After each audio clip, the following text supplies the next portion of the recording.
Praise ya, I've been taking a step back from doing these tutorial videos in order to gain some experience and get better specifically at songwriting and vocal recording with the MPC standalone. So as I promised in the past, as I learn some things, I'll start to make some tutorial videos dedicated on specifically this subject. So today I want to show you some MPC3 beginner tips on how to get a decent vocal chain so you can get some nice sounding vocal recordings. Hey, but real quick to let y'all know, I've done 8 full songs in the MPC standalone, and I put together a mini album sample pack, which has all the songs and it has samples that are used in all the songs, all the drums and some little pieces of instrument loops and hooks, little vocal pieces. Also, my last song is called Give Thanks, the project file for MPC3 that you can use to remix my song if you're interested. There will be a link in the description for this. If you want to download it, offer up $1, support an independent artist, or you can give more if you like. There'll also be a Google link drive in the description if you can't really support right now. That's all good. Just grab it up, enjoy the sounds. All right, so first thing I want to do is cover a very basic thing about getting a signal in your MPC. First of all, because this can kind of be confusing. I know it was for me when I first attempted to do this and get some vocals in on some audio tracks. So it's understanding the monitor section. Currently, if you look at it right now, I have it set to in. And the way that this behaves is if you navigate off the track, you'll still be able to hear your signal. Okay, so no matter what track I navigate to, I will be able to hear my signal coming through this track. Another option would be to set it to auto, which you might prefer it sometimes. I prefer this like when I'm just creating my music, not to just hear all the ambient noise in the room or whatever.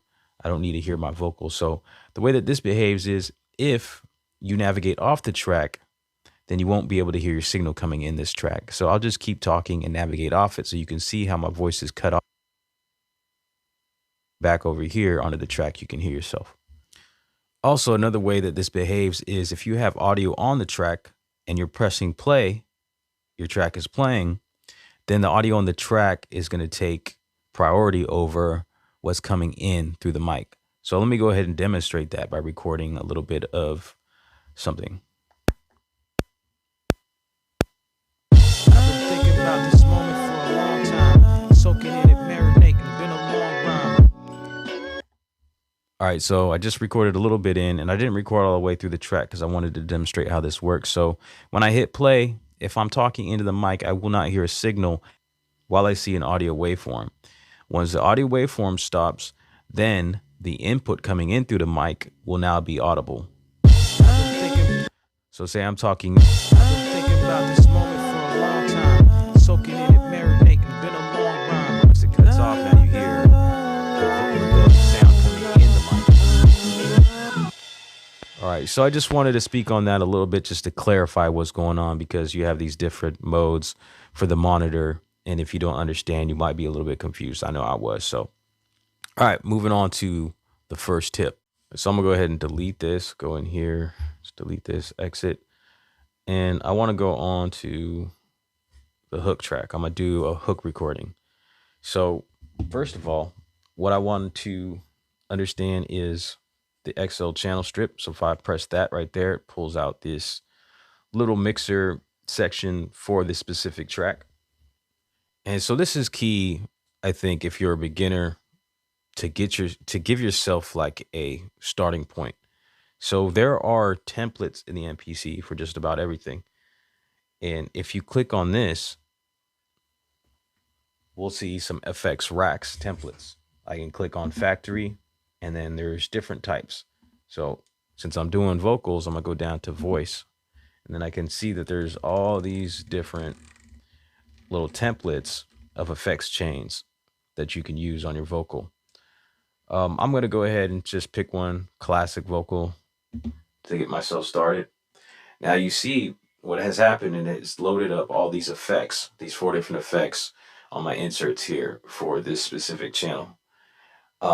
Now I can hear everything that's going on. What I would suggest now from here is to, in order like just kind of to learn what's going on with these effects and understand them to some degree, just go ahead and bypass them one by one so you can hear what each one is doing and just give yourself an idea just based off the sound using your ears. So a quick way to bypass any one of these effects is just to press and hold them. So I'm gonna press and hold this ensemble, check, check, and I hear the difference now. And I'll keep doing that just to see what's going on. Check, check. So I honestly don't really like those two. So I'm gonna leave them bypassed and just deal with what's going on right here with these two effects, because I like this basic sound to build off of. It's pretty decent. If I press and hold compressor, I'm gonna do that so I can hear what's going on with the EQ. Check, check.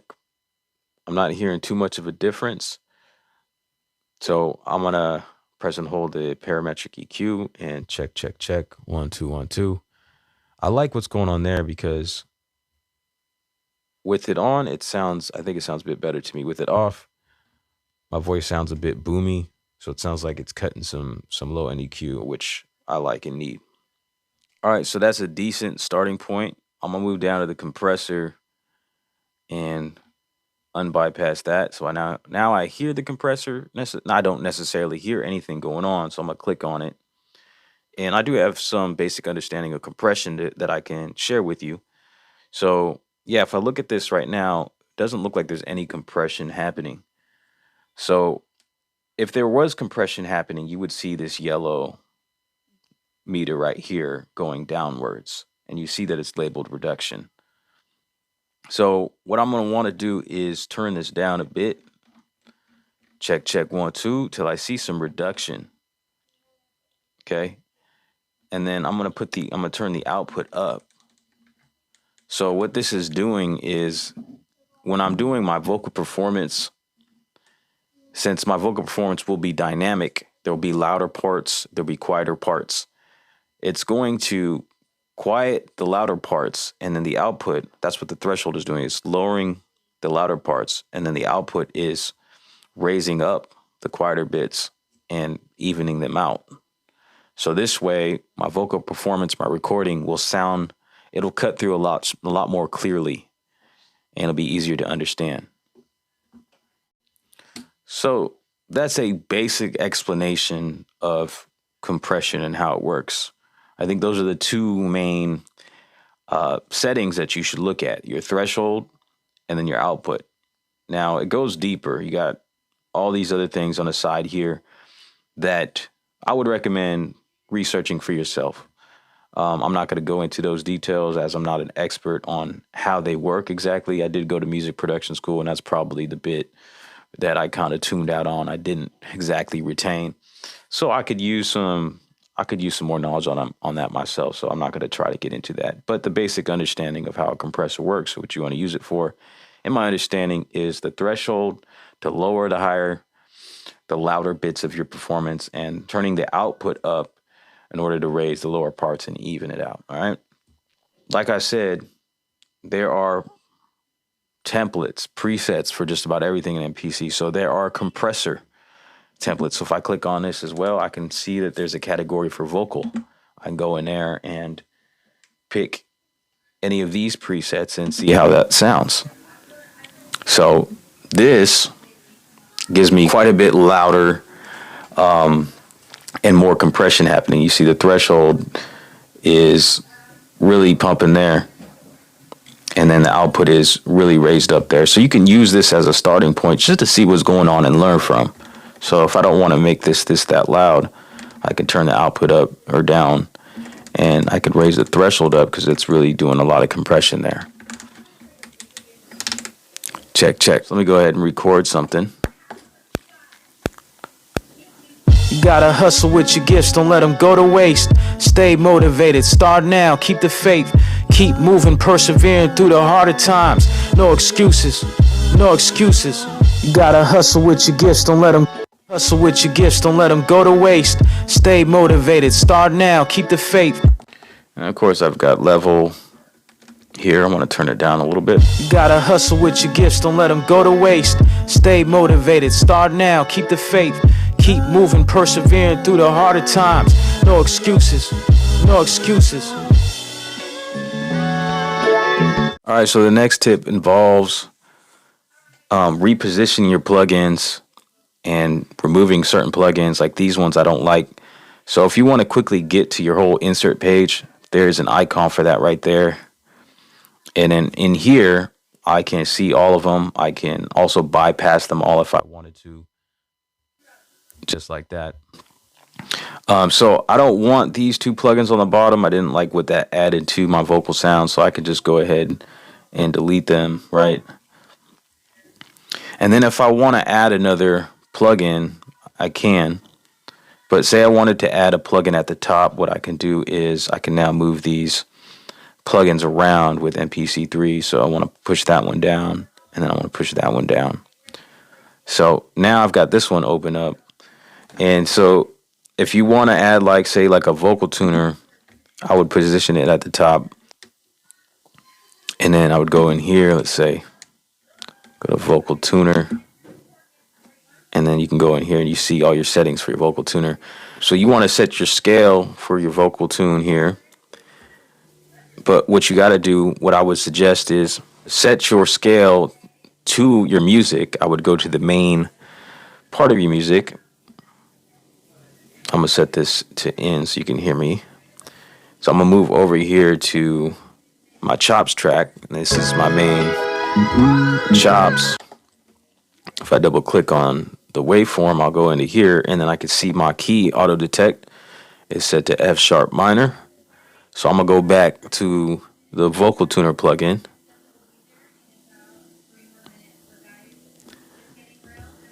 And then I can set that key to F sharp minor. And then all these other settings, I'm gonna leave it at that and let you experiment. This is not something that I'll probably use on this track. Now, keep the faith. You gotta hustle with your gifts, don't let them go to waste. Stay motivated, start now. Last thing I'll show you is the send section. So if I go over here to the sends, and then I click right here on send one, check, check, check, check, and turn that up. You can see I got some reverb there. You gotta hustle with your gifts, don't let them go to waste. Stay motivated, start now, keep the faith. Keep moving, persevering through the harder times. No excuses, no excuses. And if I look over here, right next to the send section, we got return one. So send one is directly correlated to return one. And if I click on the effects section, the way that this works is you'll need to put an effect or a reverb directly on the return insert. And in there, I've just got it set to the mix to 100. Won't get into the details of everything there, but that is set to 100 so that the level, the mix level, is actually controlled over here on the send. So if I turn it all the way down, I don't hear any reverb. If I go all the way up, I hear 100% of the reverb. So that the send actually ends up working kind of like the wet dry mix of your. You gotta hustle with your gifts, don't let them go to waste. Stay motivated, start now, keep the faith. Keep moving, persevering through the harder times. No excuses, no excuses. You gotta hustle with your gifts, don't let them go to waste. So yeah, those are the tips I got for you today with MPC3, vocal recording, getting yourself a nice little effects chain. Use this as a starting point, not an end all, be all. You know, like I've admitted, I am not the mix expert. These are the things that I've learned along the way. I have had some training in music production school, so I've kind of taken those things, at least the things that I've remembered from using like within Pro Tools and Logic, and I've applied them to the MPC, and have now just putting in the practice and gaining the experience. So as I learn more, I will be sure to share with all of you. If you found some value from the video, please do give the video a thumbs up, leave a comment about what you're doing. I'd be curious to see and hear how many people are actually attempting to record vocals in the MPC. I feel like it's kind of a rare bunch, but maybe there's more out there than I really know about than it's perceivable. Also, I've got an MPC vocal recording songwriting group on Facebook. I'll leave the link in the description for that if you want to join us over there. It's kind of a slow group over there. That's why I say what I said just now about it. Seems like there's not many people doing this. But yeah, it'd be nice to have more people come in and we can have a discussion and conversation, help each other, share tips, share music too. It'll be a place where you can share your songs your vocals, your songs that you've done in the MPC or what you're doing in the MPC. So go check that out as well. Let's make the group grow. It's been kind of quiet over there lately. So I appreciate y'all. Keep on running with your dreams. Till next time. Y'all bless. Peace.